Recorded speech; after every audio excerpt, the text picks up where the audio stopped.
Good morning, and welcome. With just under 3 weeks until New Yorkers choose their next mayor, last night's debate was a turning point. The candidates clashed with sharp attacks and bold reversals, setting the stage for a dramatic final stretch.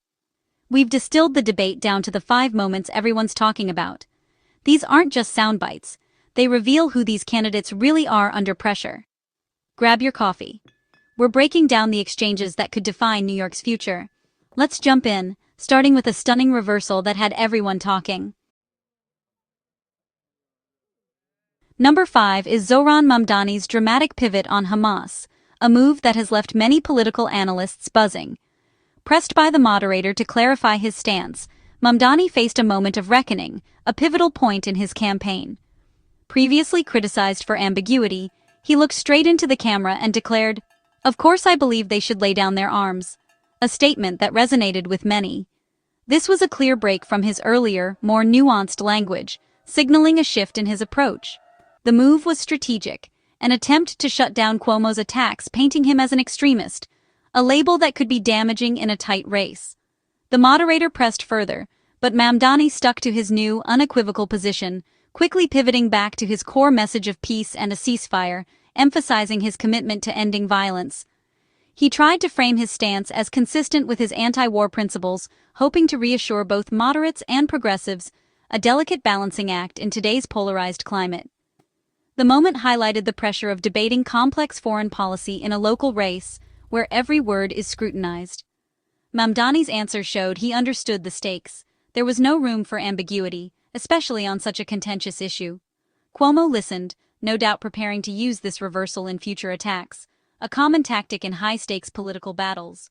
While Mamdani clarified his position, critics saw it as political expediency, questioning his authenticity.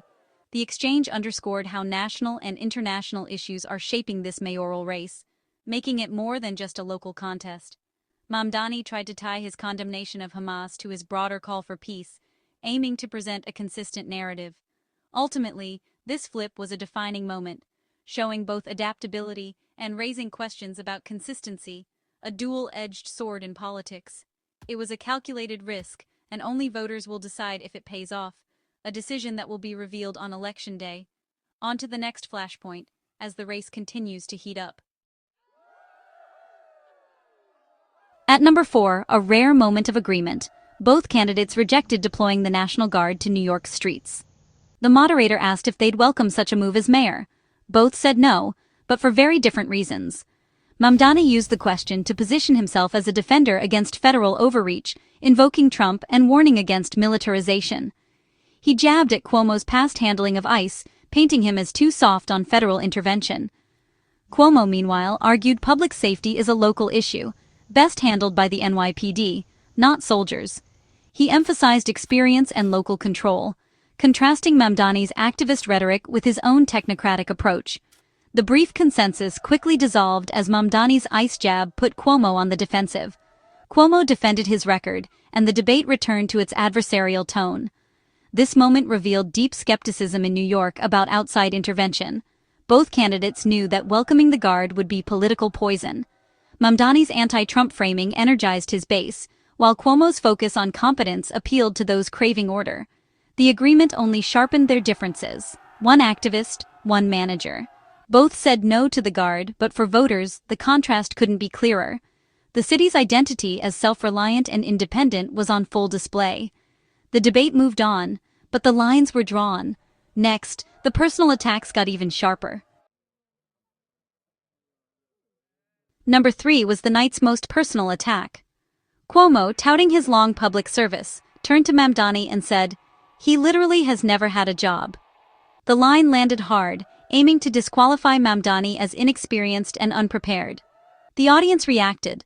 This was no longer about policy, but about character. Mamdani, momentarily stunned, quickly reframed the attack. He argued that voters are tired of career politicians with experience, but no results. Mamdani countered that integrity and fighting for everyday people matter more than holding high office. The exchange crystallized the campaign. Insider versus outsider. Cuomo bet that New Yorkers want a steady hand. Mamdani bet they want a clean break from the status quo. The "never had a job" line will echo in attack ads, but Mamdani's rebuttal, integrity over experience, resonated with those disillusioned by traditional politics. This moment gave both campaigns their closing arguments in miniature. It was a soundbite: war experience versus change. For undecided voters, the choice was stark. The debate's tone shifted. This was now a fight for the city's soul. The gloves were truly off. Next, the issue that matters most to New Yorkers: public safety. The debate was about to get even more heated. Let's break down the clash. The runner-up moment was a fierce battle over public safety, the issue at the heart of this race. Few topics have stirred as much passion or divided the city quite like this one, and tonight, the stakes felt higher than ever. It started with a pointed question about rising subway crime, a subject that's dominated headlines and fueled anxiety for months. Cuomo wasted no time, accusing Mamdani of wanting to defund the police, painting a dire picture of lawlessness and chaos if his opponent's ideas took hold. He called for more police, arguing that safety requires strength and enforcement, and that only a visible police presence can restore order to the city's streets and subways. "You can't have a world-class city if people are afraid to ride the subway," Cuomo declared, his words echoing the concerns of many New Yorkers who feel uneasy during their daily commutes. Mamdani fired back, firmly denying the defund label and accusing Cuomo of fear-mongering, saying that stoking panic only divides communities further. He argued that real safety comes from investing in communities, mental health, and affordable housing, not just more cops. Mamdani insisted that prevention, not punishment, is the key to lasting security. Mamdani outlined a holistic approach: jobs, stable homes, and crisis response by professionals, not just police. He described a vision where social services and opportunity address root causes before crime happens. Pressed on specifics, Mamdani avoided the defund trap, talking about reallocating resources for what works, and emphasizing evidence-based solutions over slogans. Cuomo pounced, mocking the idea of social workers stopping violent crime and questioning whether such strategies could truly keep people safe in moments of crisis. "Tell that to the person pushed onto the subway tracks," he said, making Mamdani's plans seem naive and out of touch with the harsh realities some New Yorkers face. The exchange grew personal. Cuomo accused Mamdani of siding with criminals, while Mamdani shot back that Cuomo was beholden to police unions and resistant to change. The debate offered no middle ground: enforcement versus prevention, a stark choice between two fundamentally different visions for the city's future. For viewers, it was a clear choice: restoration or transformation. The city's direction seemed to hang in the balance. Cuomo promised a return to safety through proven methods. Mamdani promised a new, compassionate approach that would address the root causes of crime. The intensity in the room showed just how much is riding on this issue, with both candidates refusing to back down. Whoever convinces voters they have the better plan for safety will likely win, not just the debate, but the future of the city itself. This was the campaign's core conflict, laid bare for all to see, with every word and gesture scrutinized by a city hungry for answers. The debate moved to its final, most dramatic moments, as both sides prepared to make their closing arguments. Time for the closing statements, and for voters to decide which vision for public safety will shape the city's future. The number one moment came at the end: the closing statements. After a night of sharp exchanges and pointed questions, everything came down to these final words.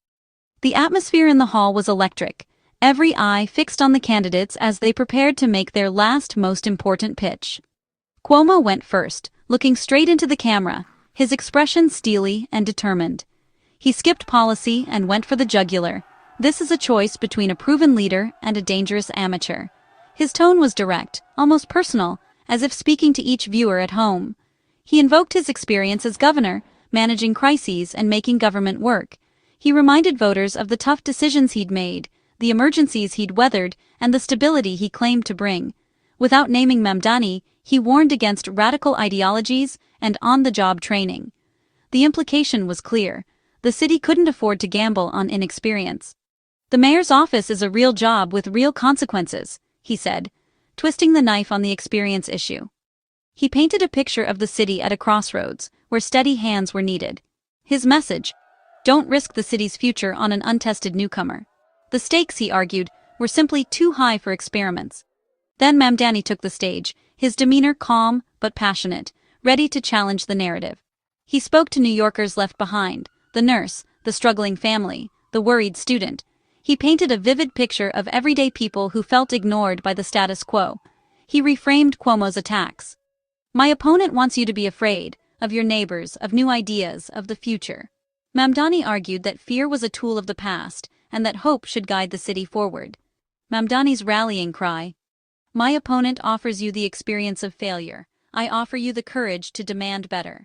He called on voters to imagine a city where everyone had a voice, not just the powerful.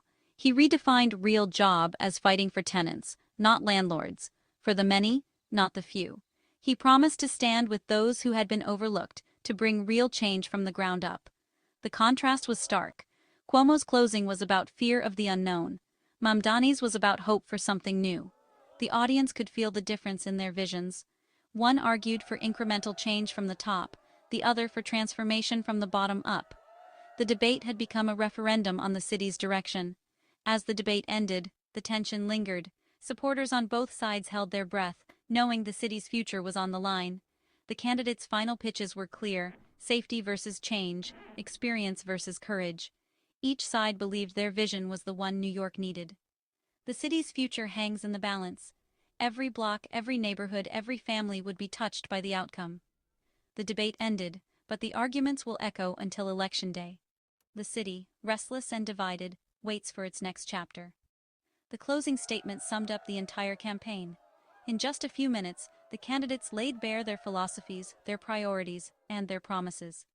2 visions, 1 city, and a choice that will shape New York for years to come. The decision now rests with the people who call this city home. The stage went dark, but the stakes have never been brighter. The city's story is still being written. Now it's up to the voters. Their voices will decide which vision becomes reality and what kind of future New York will build. And there you have it. From reversals to personal attacks and powerful closings, this debate gave voters a clear look at their options. The stakes are high and the city is at a crossroads. One candidate promises restoration and order, the other, transformation and equity. It's a choice between the familiar and the unknown. Election Day is coming. Who will you choose? Let us know in the comments below. Thanks for watching.